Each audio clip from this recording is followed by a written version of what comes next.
A few of you were asking what's the difference between elicitation and installation. So I thought we should probably talk about this. In the work that I do with NLP, neuro-linguistic programming, hypnotherapy, and timeline therapy, we have really clear guidelines on what is elicitation and what is installation. Elicitation is when myself or another practitioner draws out from you the information. And we're really careful in how we ask questions and how we position things because we don't want to install something. So if I elicit information from you, I'm drawing out your experience using your words, your way of representing the world, your model of the world. I'm getting all of the information from you. If a practitioner were to install something in you, they would tell you what happened. They wouldn't draw it out from you, and they would say it in a way that makes it sound very convincing, like it's factual. And I see this happening every week with my clients. Every single week, I have clients coming to me telling me that another type of practitioner, a energy healer, Reiki practitioner, someone else in a healing modality tells them, ooh, something happened to you around this age, and I think you should explore that more. And then they come back to me and say, this person told me that something happened to me around this age that I don't remember, and they told me that I should ask you if you can help me explore it. And I'll give you a very real example of this from my own life because, of course, I'm not going to break any client confidentiality.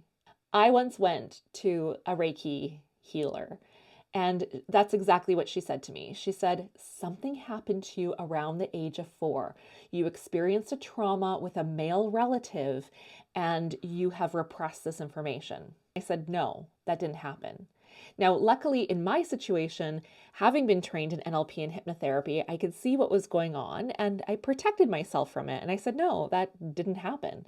And she said, no, it's very clear to me, and you should probably do some hypnosis to explore those memories and dig them up. And I said, no, nothing happened. I have experienced no such trauma in my life.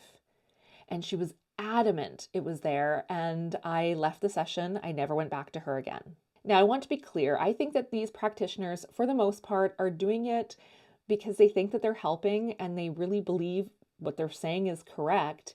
And they're coming from a place of integrity, most of them. Some of them, I think, are intentionally misleading their clients as a way to create more work for themselves and make the clients more dependent on them. And now the problem with all of this is that if I wasn't an NLP trainer, if I wasn't trained in all the tools that I'm trained in, I might have taken what she said and internalized it.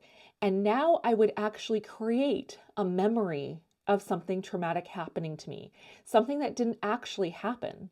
You see, our memories are very malleable. They're not fixed. Our memories change. In fact, they naturally change over time.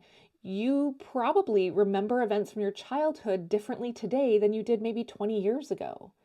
And that's normal because you've probably heard other people in your family tell stories about the same events, and that has warped or changed how you remember those events.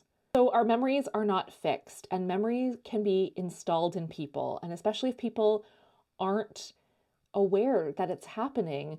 And when they're trusting in a practitioner and they trust that this is an authority figure telling me that something happened to me, or telling me how I feel about something, or telling me I have some repressed emotions that I don't know about, well, so they take that on. And that doesn't mean that the client's at fault in any way. They are going to these people in good faith and they are looking for healing and support. And I also believe that, like I said, for the most part, these are very caring people who want to do good work in the world, but they just don't have the scope of practice where they understand the difference between elicitation and installation. I also see this happening a lot with language. And I'll give you another example, again, from my own experience. I went to another type of energy worker at another time in my life. And I said to her that I was experiencing something and I labeled it as weird. I said, it's really weird. And she said, ooh, let's change that word weird. It's not weird, it's a curiosity, or it's fascinating. And again, because I had already been trained in the tools I'm trained in, I said, no, it's weird. That's the label I'm using. That's my experience, and that's how I'm labeling it and expressing my experience. To me, it's weird, and that's my word. But often, and I see this in coaching, I see this with other practitioners and healers, is they want to install language in their clients too. And so they will say, oh, don't say it like that. Say it like this. It's better. Another example could be someone might say, I have to do this today. And another coach, another practitioner may say, oh, you don't have to. You get to. And while that might sound nicer, and it might even feel better to the person in the moment to say, I get to, because it does feel different, it might not have the same motivation. We have words that we use that are called modal operators, and they create our rules in life. And we all use them, and we all use them differently. Now, for me, the word is have. If I have to do something, I'm incredibly motivated to get it done.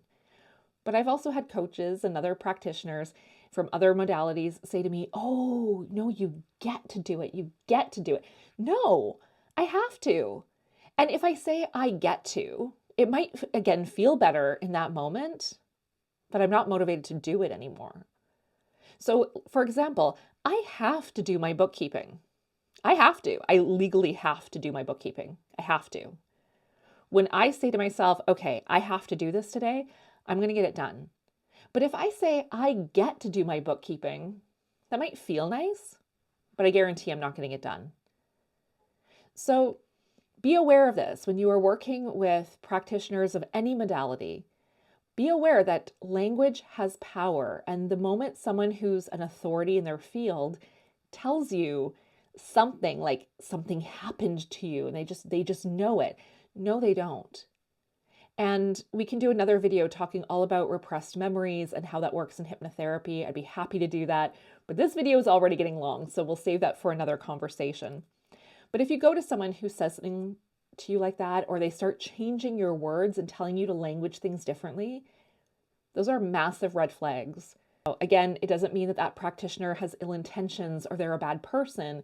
It just means that maybe they're not informed in linguistics as they probably should be. So I hope that helps explain the difference. And just a quick recap, elicitation is a practitioner drawing information out of you and not directing that information or not directing the content of the information. Installation is a practitioner telling you how it is, installing in you, or telling you to use different language to describe your experience. And one final thought to remember is that your words are your words, and nobody has the right to change your words.